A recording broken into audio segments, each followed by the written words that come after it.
సభాయ నమః అంటూ సభాసర్స్ నమస్కరిస్తూ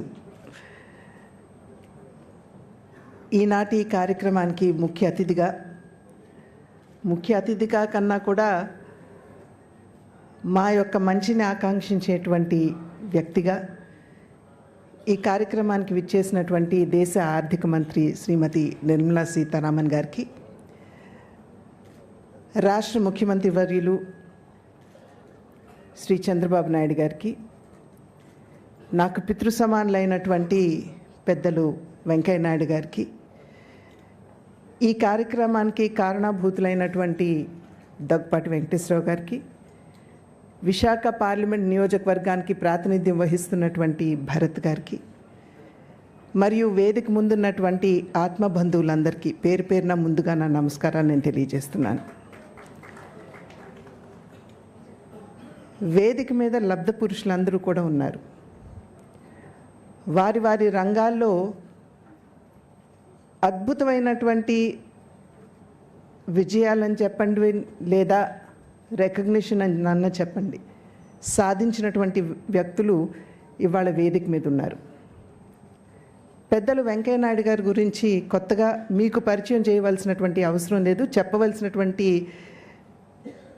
విషయాలు కూడా లేవు అని చెప్పి నేను భావిస్తాను. వారికి ఉన్నటువంటి చొరవ, చనువు,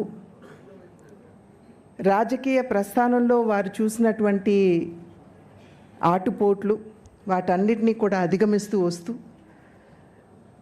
అజాత శత్రువుగా ఇవాళ పేరుగాంచి నేటికి సైతం అందరినీ కలుపుకుంటూ సమాజంలో ముందుకు వెళ్తున్నటువంటి వారు పెద్దలు వెంకయ్య నాయుడు గారు.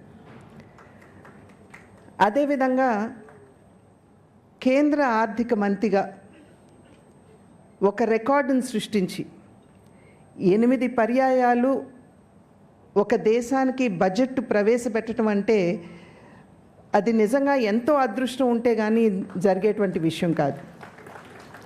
అందులోనూ ఈసారి ప్రవేశపెట్టినటువంటి బడ్జెట్ అన్ని వర్గాల వారి నుండి కూడా అద్భుతమైనటువంటి ప్రశంసలు అందుకుంటున్నటువంటి సందర్భంలో అటువంటి కీర్తిని ఆర్జించినటువంటి శ్రీమతి నిర్మలా సీతారామన్ గారు.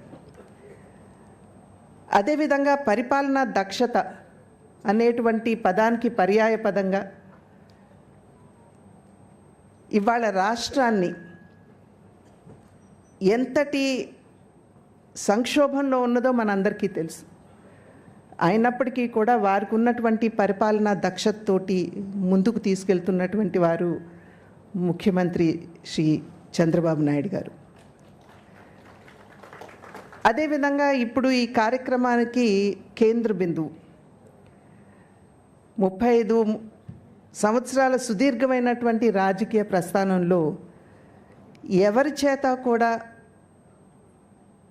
వేలెత్తి చూపేటువంటి పరిస్థితి ఏర్పడనీయకుండా మచ్చలేని నాయకుడిగా తన జీవన ప్రస్థానాన్ని ఇప్పటివరకు, ఒక ప్రజా జీవన ప్రస్థానాన్ని ఇప్పటివరకు కూడా కొనసాగిస్తూ ఇవాళ ఇందాక ప్రతి ఒక్కరూ కూడా వారు రాసినటువంటి పుస్తకాల గురించి చెప్పడం జరిగింది.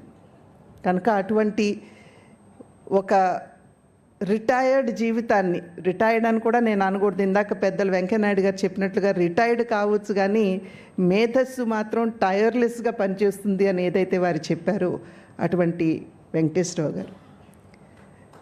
వీరందరూ వేదిక మీద ఉన్నటువంటి సందర్భంలో నిన్నటి నుండి నా కుటుంబ సభ్యులకి నేను వేస్తున్నటువంటి ప్రశ్న, ఇప్పటి వరకు ఈ క్షణం వరకు నాకు జవాబు రానటువంటి ప్రశ్న, నా పాత్ర ఏమిటి?